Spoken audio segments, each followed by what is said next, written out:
They banned me from the family reunion just because I couldn't afford a $200 dress code. What they didn't know was I had already bought the entire hotel they were hosting it in. If this just shocked you, don't forget to like, subscribe, and share this with someone who needs a dose of revenge done right. You won't believe what happens next. I still remember that voice note from my cousin. She laughed while saying, "Babe, I mean, it's a formal reunion. You wouldn't fit in." Then she added, "No offense." No offense? They were embarrassed of me, the one who once gave up everything to help them when they were broke. For years I played the fool, the poor cousin, the charity case. Every gathering they'd whisper behind my back, mocking my clothes, my used car, my small apartment. Even my aunt once asked if I needed help paying for dinner, loud enough that the entire table went quiet. What they didn't know was that I wasn't just sitting around crying.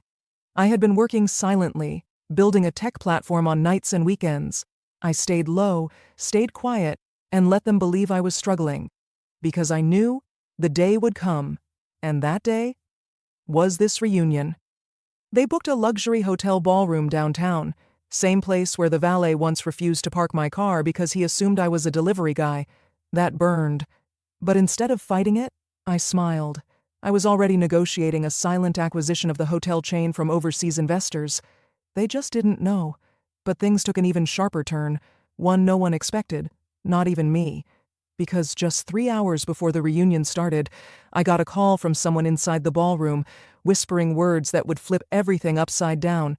"It's your brother. He's giving a speech right now, and he just said you begged for money last year and got denied." Everyone laughed. I stood still, phone pressed to my ear, staring out from the penthouse suite, the same building they thought I couldn't enter. My hands tightened, not from anger, from the quiet satisfaction of knowing what was about to happen. They thought I'd be humiliated. They didn't know I owned the building now, quietly finalized just 2 days ago under my holding company's name. Not a soul had a clue. The same ballroom they were mocking me in, paid for, by me. I sent a message to the event coordinator. Switch playlist. Start video in 2 minutes. Cut the mic after. No name, just instructions. She followed instantly. She had to. I was now her boss. Downstairs, my family was enjoying themselves, champagne flowing, laughter rising, until the speakers cut out mid-toast. The lights dimmed. Suddenly, a video started playing on the massive screen behind them. A black screen, then white letters appeared. "The one you banned is the reason you're here." Confusion. Whispers. My mother looked around. My brother froze. Then came the footage, clips of my journey. Me sleeping on the office floor, selling my last phone to buy cloud storage. Screenshots of my app's downloads crossing 1 million, then 10 million, then being acquired for 8 figures. They gasped. Faces turned pale. And then their expressions changed. Shock to fear. Because the final slide read, "This building and your reunion are now owned by the one you shamed." I walked in, quiet, calm, wearing the same simple clothes they used to mock. No suit, no flash. Just the same version of me they laughed at, except now with power. But as I stood there, about to speak, something happened that changed the entire plan. My father stood up, smiling, and what he said made everything worse. He clapped slowly, that smug smile spread wide across his face. "I taught you well, son," he said loudly, turning to the rest of the family like he had something to be proud of. "See? I always knew he had it in him. I pushed him on purpose, to make him strong." The room laughed nervously, unsure if he was joking. My mother nodded along, clutching her wine glass like nothing had happened. My brother whispered something to his wife and grinned. That moment hit harder than all the insults before. They didn't feel ashamed. They didn't feel guilty. They were trying to claim credit for everything I'd built in silence. "I didn't do this because of you," I said, my voice calm but sharp. "I did it despite you." But the real twist was still loading. I pulled out a single envelope from my jacket pocket, simple, white, sealed. The room fell quiet. I wasn't just watching all these years. I was recording everything. Gasps. My cousin stood up. "Wait, what?" Every time I was humiliated, excluded, mocked, I kept receipts, audio, screenshots, texts, every cruel word, every fake smile. I tossed the envelope onto the table. Inside are legal documents. I didn't just buy this building. I bought out the family trust last month. Quietly, legally, you're all no longer beneficiaries. My aunt dropped her fork. My cousin's husband whispered, "That's not possible." My mother went pale. My brother grabbed the envelope, tore it open, scanned the pages, then looked up like he saw a ghost. "It's real," he muttered, but I wasn't done. "There's one more thing. Because the real bomb hadn't dropped yet. 3 of you in this room were secretly stealing from Grandpa's medical fund." Now that set the room on fire. Screams, denials. My uncle stood up shouting. Someone knocked over a chair. The entire family turned on each other, pointing fingers, yelling names.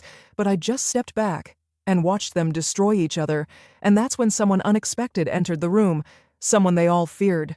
The door swung open, and in walked Grandpa, alive, standing, strong. Everyone froze. My aunt gasped, clutching her chest. My cousin nearly dropped her glass. "What? But you were in hospice." Grandpa looked around, eyes sharp. "That's what you told everyone," he said coldly. "That I was dying, that I was too weak to handle the truth." He turned toward me and smiled. But he knew. He visited every week, and he protected me, while my own children tried to bury me alive for my money. The room was dead silent now. My uncle looked like he'd seen a ghost. My father sat down, head in his hands. No one moved. Grandpa walked slowly toward the front. "I faked my condition because I had to, because the people closest to me were the ones trying to steal from me." Then he looked at me. "And that's why I handed everything to him. Not just the trust, not just the money, the entire estate, the land, the business shares, the legacy." A collective gasp filled the room. Someone whispered, "He owns everything." Grandpa nodded. "And I made sure none of you can challenge it. The lawyers are already filing the changes. As of this morning, he's the head of this family." Tears welled up in my mother's eyes. "But we're his blood too."